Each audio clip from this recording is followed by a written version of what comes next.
Hi guys, my name is Candace Jones, and in this series, I'll be taking you on the journey of turning my passion and purpose into a full-on brand in hopes of inspiring you to do the same. So strap in and let's get it.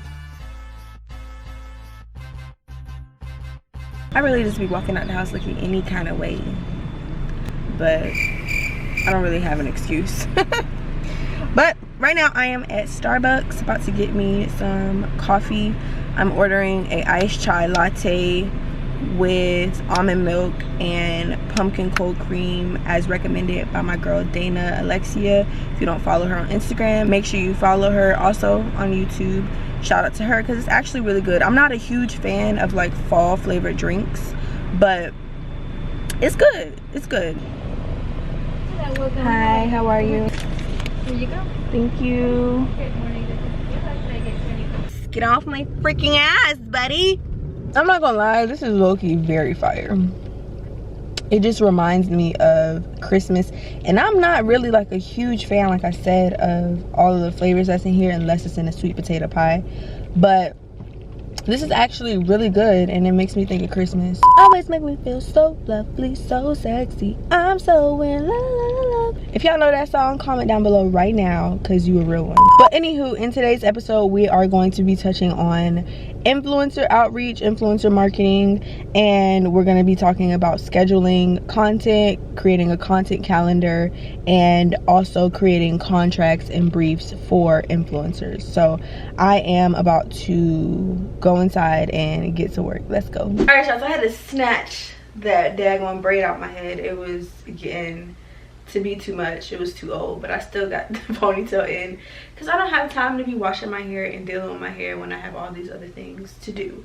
But today I wanted to touch on how I'm going to be marketing my business and my book. So I think one of the most important parts of marketing these days is influencer marketing, and I know that because I am a influencer or content creator myself. So I really wanted to reach out to some influencers to get behind my brand and to create some content for me so I can have other things besides just the pictures that I took to post and to promote with. So that's what I'm going to be touching on today. I'm going to be touching on how I find influencers to work with and what all materials I need in order to reach out to them and to get the partnership started. So for one, what you want to do is find influencers. Now this part obviously depends on whether or not you have the budget for influencers, but I personally set aside a certain amount of money to pay influencers just because I understand how, you know, the work ain't easy. So I just decided that for myself what my budget was as far as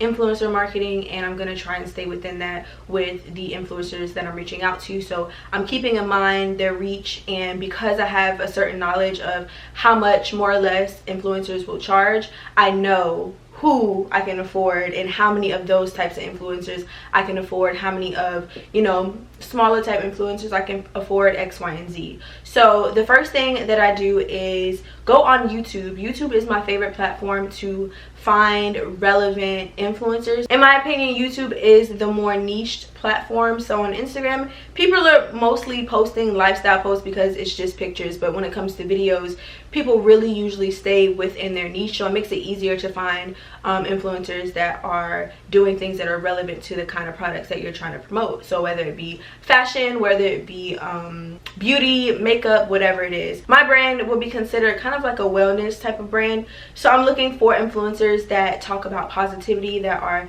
all about self-love, all about self-care, all about kind of the heart and the soul of other women. So I'm going to go on to YouTube and I'm gonna search self-care routines. Ooh, can't type today, child. And then from here I just kind of, ooh, look at me, I kind of just scroll through and find influencers that I feel like would work for my brand. So you just kind of scroll through this way regardless of what your niche is. You can just type it in and find maybe some new influencers.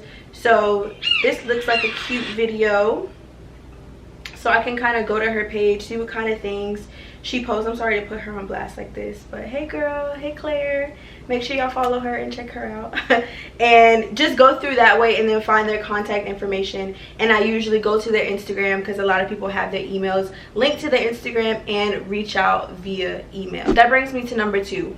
When you're reaching out to influencers, you want to make sure that you are professional. I cannot tell you how many emails I get of like, hey girl, I started a lip gloss line, please try it out, sent from iPhone. I'm not gonna like take that seriously unless you're somebody that I know, or you know, something like that. But the email that you send to influencers is the first impression. So I reached out, I've already done this actually, I've reached out to a few influencers. I let them know about the brand, and I also sent over an like about sheet of my brand. So I'm gonna hop into my computer and show you guys the kind of things that I created and the kind of things that you want to have when you are reaching out to influencers or reaching out to anyone. You want to really be professional. So I'm going to show you what mine looks like. So this is what mine looks like. It just has the about the brand, who we are, what our tagline is, and all of the information about the brand. So you just want to attach that to your initial email when you reach out.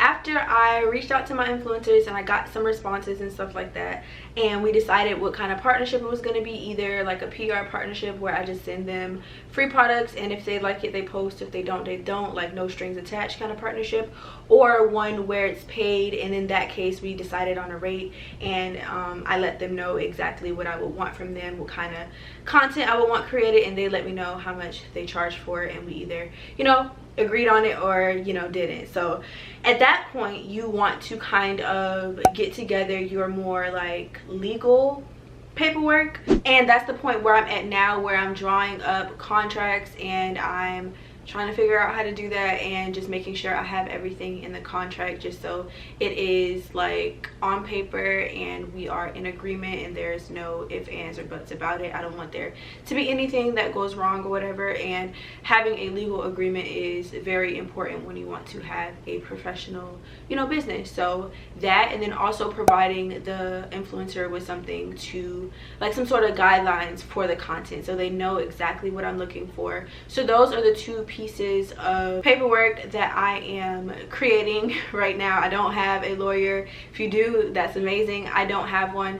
The only advantage that I do have is that I am an influencer, so I have seen a lot of these influencer agreements, so I know kind of what needs to be in there. So I'm kind of just piggybacking off of those, and then also doing some research just to make sure that everything is makes sense for the kind of business that I have. So I am doing that right now. So once I'm finished, I'm going to show you guys more or less what it looks like. I don't want to give away too many details because, you know, it is a confidential agreement or whatever.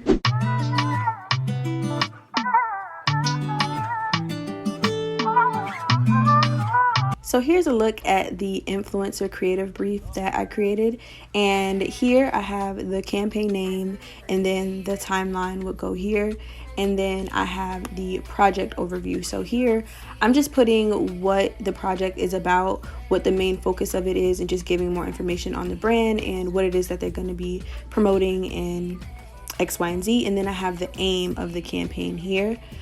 And then for the project deliverables and scope, I have the key messaging. So here you want to put what kind of information do you want them to share, what kind of questions do you want them to answer when they're speaking about your product, and what is it that you want them to announce basically.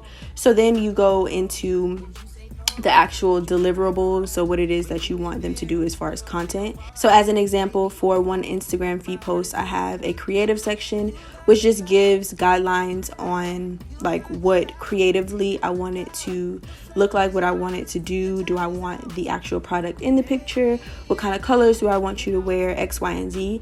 And then here I have like the caption requirements, so that's who needs to be tagged, what kind of hashtags to use, X, Y, and Z. And then lastly, you have the timeline, and that's when you want the content to be submitted by, when you want the caption to be submitted by, and all of that kind of stuff. And lastly, I just put the campaign inspiration. And I just find it really easy when brands put like pictures and examples of content that they want. So I'm not just, you know, creating from nothing. So I think it's a good idea to have some sort of mood board or whatever when you're reaching out to influencers, so it helps them along their content creation. So yeah. So yeah, I've secured a few influencers so far, and I'm really excited. I have different size influencers, different races, and it's just really fun to reach out to people and get them on board with their project, especially when you feel like they really align with what your messaging is and all of that stuff. So I'm still waiting on responses for some people, but I just wanted to be clear that influencer marketing isn't something that is unnecessary. It is something that you can and you have the option to do as a brand to amplify and to get more eyes on your brand, but you don't have to, and especially if you don't have the budget for it, because you don't want to reach out to influencers and just expect them to do things for free, because it is their job. So be mindful of that when you're reaching out to influencers. What is your budget like? And if you can't get a full YouTube video and 5 Instagram posts, maybe you can just get 1. So just kind of playing with what your budget is and getting certain things from certain influencers just to make it work for what your budget is and what your vision is as far as your marketing, and go from there. It's not a necessary, you don't have to start with it, especially if you're not in the place with your brand to do so. But I'm just sharing what I'm doing because I feel like I'm in a place now to kind of do those kind of things. In the beginning with my like little baby brand Curly Girl merch, I didn't do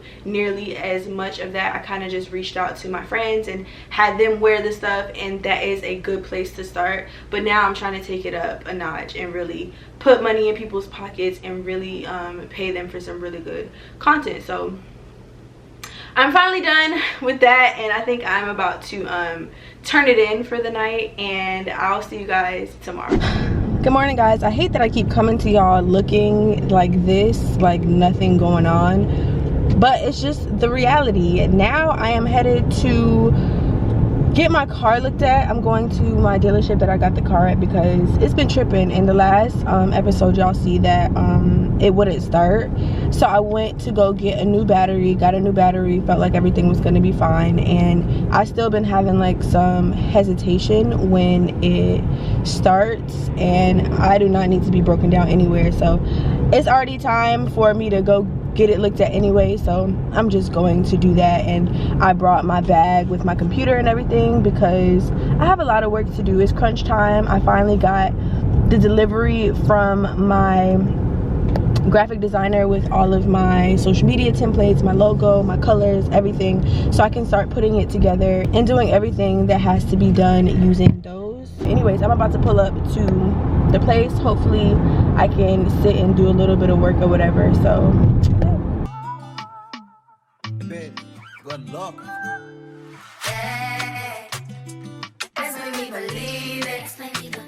Okay, so my graphic designer sent me all of my social media templates, and I just plugged in all of the words that I wanted to go on my post. So I'm done here, and I'm gonna just drag them into my Later app. That's where I schedule off all of my content.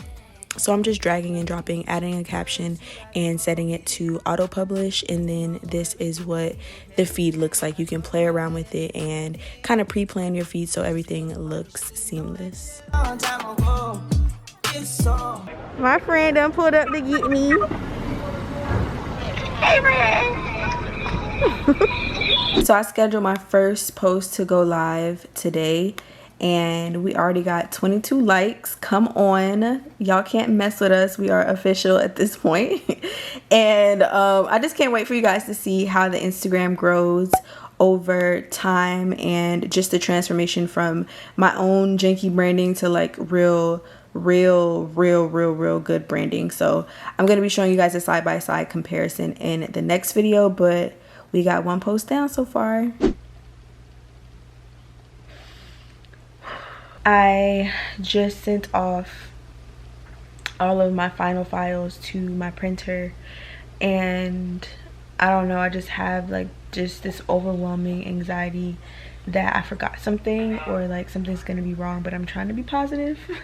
But when you're pulling the trigger on like that many copies of something, like you want it to be perfect. And I'm tired right now. It's like 2:30 in the morning, and I'm glad that it's done. And I'm glad that I've done all the tweaking, I've done all the proofreading, I've combed through it literally a million times, added stuff. Like, I'm very particular, and I'll drive myself literally crazy. But I don't want this to seem like it's sad. I just wanted to be honest with you guys about the way that I was feeling. And I'm honestly not all the way there because I am tired. But I'm about to take a shower, and I'm going to stay up a little bit longer because I'm communicating with people that are in a different time zone. So I just want to make sure that everything looks good before I go to sleep. And then I'm going to go to sleep and tomorrow hopefully get my car back, because the man didn't even call me about my car. He let my car stay at the freaking shop all day and then left and went home without calling me when I had left him a message. So that's a whole nother story, neither here nor there, but I'll see you guys tomorrow maybe. I don't even know. So the last time you saw me, I was very much in distress, and I'm feeling a lot better. I took a day or two, I washed my hair, cleared my mind, just been relaxing. And I think I'm going to end this episode here. In the next episode, I am going to be talking about pulling together my packaging, and hopefully I'll have some physical items to show you. What am I going to be talking about in the next episode? I don't know. I'm not exactly sure what I'm going to be talking about in the next episode, but I'll see you guys there. Bye. Mwah. First you gotta forgive. Let me know everything gon' be okay. Even if I come out with everything I did.